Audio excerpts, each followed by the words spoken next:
Hello dear students, welcome to MCQs expert series जिसके अंदर हम सोल्व कर रहे हैं सभी एमसीक्यूज फ्रॉम ओसवाल बुक। जो भी चैप्टर टर्म 1 में आने वाले हैं उन चैप्टर सभी के। ओके, हम ट्रिग्नोमेट्री चैप्टर डिस्कस कर रहे हैं जिसका पार्ट 1 में ऑलरेडी अपलोड कर चुका हूं। तो आपने अगर वो नहीं देखा है तो उसको जाकर देखें प्लीज। और पार्ट 2 के अंदर हम डिस्कस करते हैं केस स्टडी बेस्ड क्वेश्चंस। जो केस बेस्ड क्वेश्चंस है वो हम पार्ट 2 के अंदर डिस्कस करते हैं। तो फर्स्ट क्वेश्चन हम देखते हैं। First case, you will read the following text and answer the following question on the basis of the same। ये डायग्राम दिया हुआ है, स्काई सेल से रिलेटेड बताया हुआ है। हम चलते हैं क्वेश्चंस पर। जो मेन चीज है इसमें कोई खास इंफॉर्मेशन नहीं दी गई है, तो हम क्वेश्चंस पर चलते हैं। इन द गिवन फिगर, मैं ये फिगर ड्रॉ कर लेता हूँ।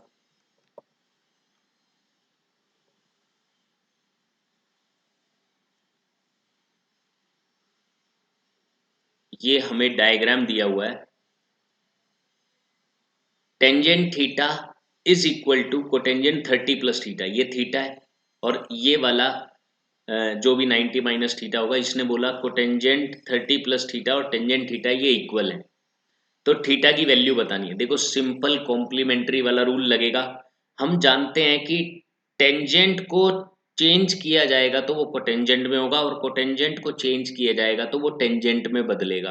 किसी भी एक को चेंज कर लेते हैं। लेट, मैंने कर लिया इस कोटेंजेंट को चेंज। कोटेंजेंट चेंज होगा टेंजेंट में कब? जब 90 में से इसका एंगल माइनस कर दिया जाए। और इसका एंगल कितना है? 30 प्लस थीटा मैंने माइनस किया 90 में से। Okay, then I will get tangent theta is equal to tangent, इधर बना देखो 90 माइनस 30 60 एंड माइनस थीटा। तो दोनों टेंजेंट है, इसका मतलब थीटा और 60 माइनस थीटा इक्वल होना चाहिए। मैंने इन दोनों को इक्वल पुट किया। देन इधर जाएगा तो 2 theta is equal to 60, then theta will be is equal to 30।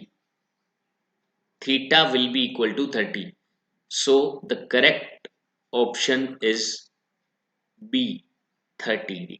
अच्छा, इसका एक और तरीका भी हो सकता है कि देखो, टेंजेंट और कोटेंजेंट इक्वल दिए हुए हैं। हम अगर ट्रिग्नोमेट्रिक टेबल में से देखते हैं कि टेंजेंट और कोटेंजेंट कहाँ कहाँ इक्वल होते हैं। जो टेंजेंट 0 डिग्री पर होता है वो कोटेंजेंट 90 पर होता है। लेकिन इसने क्या कहा है, अगर ये थीटा है तो ये 30 प्लस थीटा आना चाहिए। जो टेंजेंट 30 पे होता है वो कोटेंजेंट 60 पर वैल्यू होती है, सेम वैल्यू होती है। तो इक्वल होते हैं ये। टेंजेंट 30 भी 1/√3, कोटेंजेंट 60 भी 1/√3। क्या ये इसमें 30 प्लस करके आ रहा है? आ रहा है। तो मैं ये कह सकता हूँ कि थीटा की वैल्यू 30 होगी। अगर मुझे टेबल अच्छे से याद है तो मैं यहाँ से भी गैस कर सकता हूँ। अब चेक करके देख लो।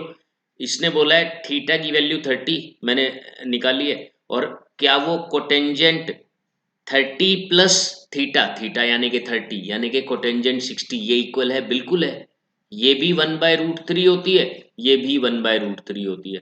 तो टेबल से भी हम पता लगा सकते हैं कि थीटा की वैल्यू क्या होगी। डायरेक्टली हम पता लगा सकते हैं। तो इसका जो करेक्ट आंसर होगा वो होगा बी। नेक्स्ट देखते हैं हम। The value of tangent 30 degree into cotangent 30 degree. Simple वही पूछ रहा है, सिर्फ इनका प्रोडक्ट पूछा जा रहा है। टेंजेंट 30 1/√3 और कोटेंजेंट 60 भी 1/√3। मल्टीप्लाई करेंगे तो we will get 1/3। it means D is the correct answer। D is correct answer। okay, next हम देखते हैं question number 3। what should be the length of rope of kite sail in order to pull the ship at an angle of theta and be at vertical height of 200 metre. देखो, इसके अंदर ये बोला जा रहा है इस शिप को पुल करने के लिए जो काइट सेल है इसका यूज किया जा रहा है। इसने कहा है कि अगर ये 200 है, ये हाइट इसकी 200 रहती है तो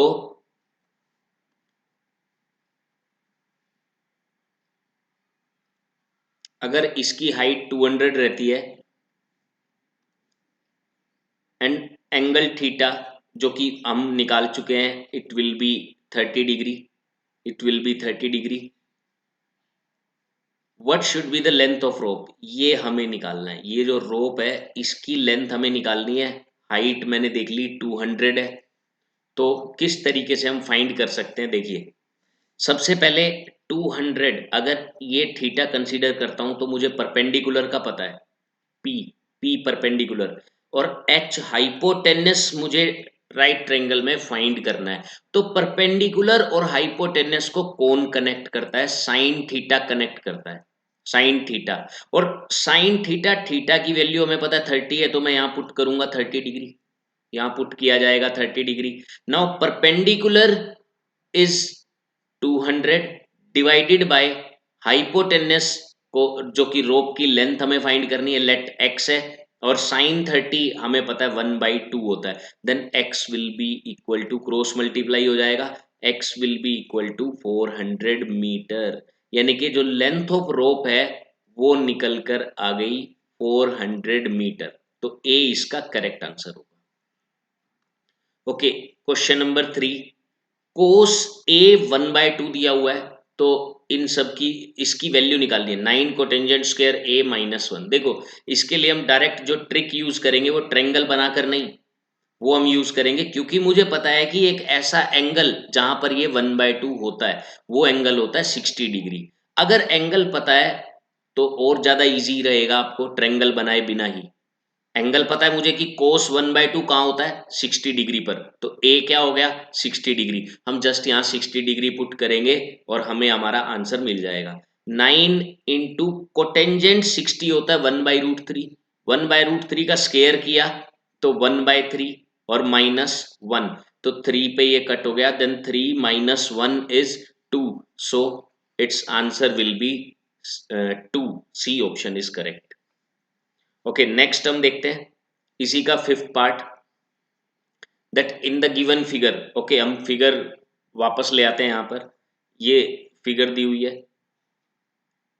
इन the given figure sine C plus cos A is, sine C plus cos A किसके इक्वल होगा।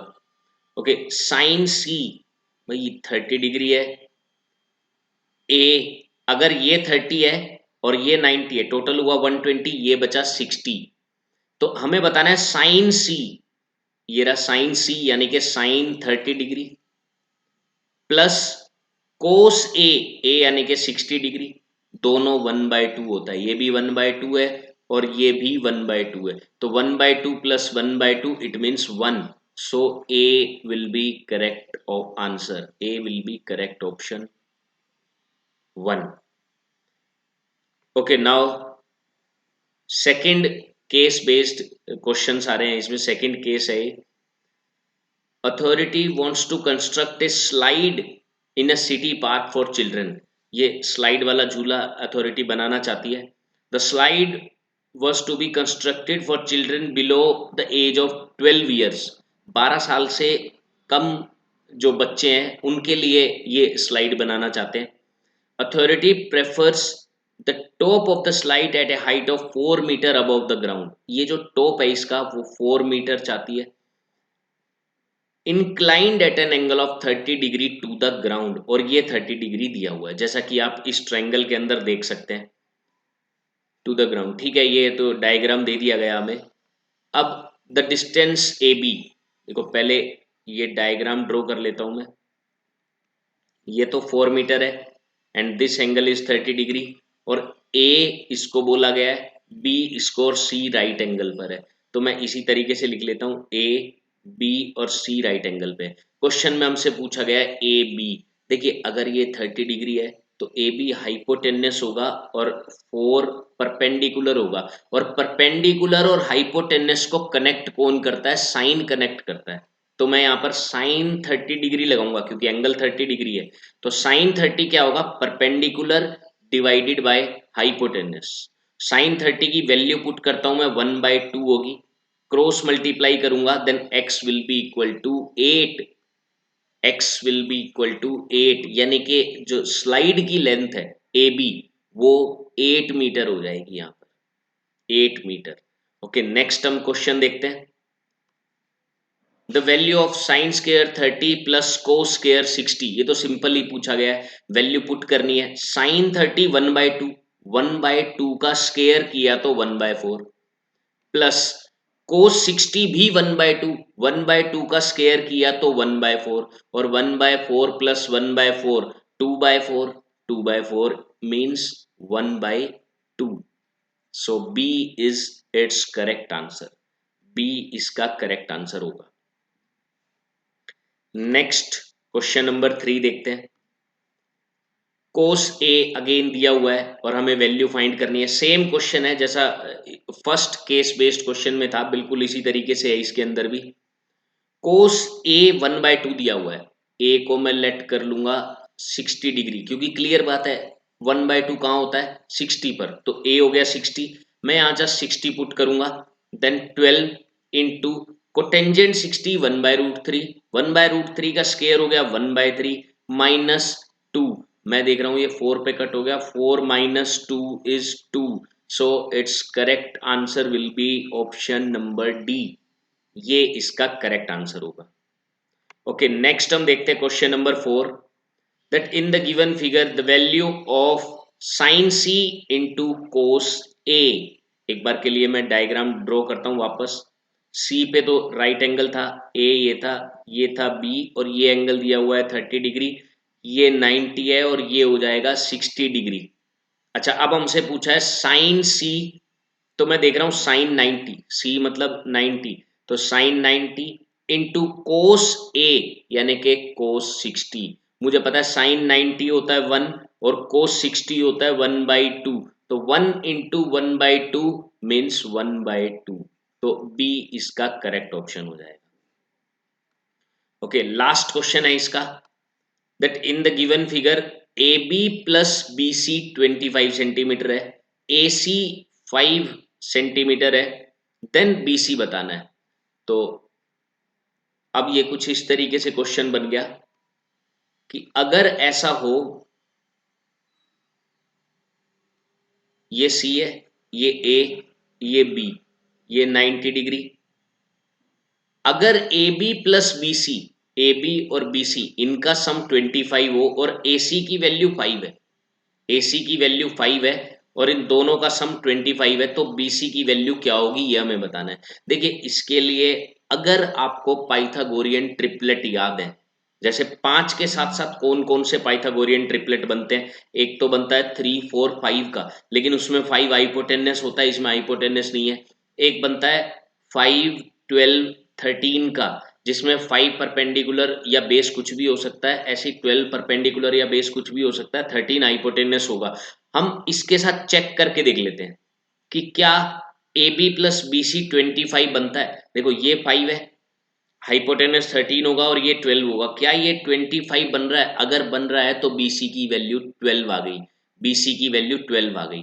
अगर हमें पाइथागोरियन ट्रिपलेट याद है तो हमें कोई भी प्रॉब्लम नहीं होने वाली है। अगर पाइथागोरियन ट्रिपलेट याद नहीं है तो इस क्वेश्चन को हम किस तरीके से अटेम्प्ट कर सकते हैं वो भी देख लीजिए आप। लेट ये वाली साइड में x मान लेता हूं, x, देन ए बी हो गया 25 माइनस एक्स, क्योंकि दोनों का सम 25 है, BC को मैंने x मान लिया तो ए बी हो गया 25 माइनस एक्स।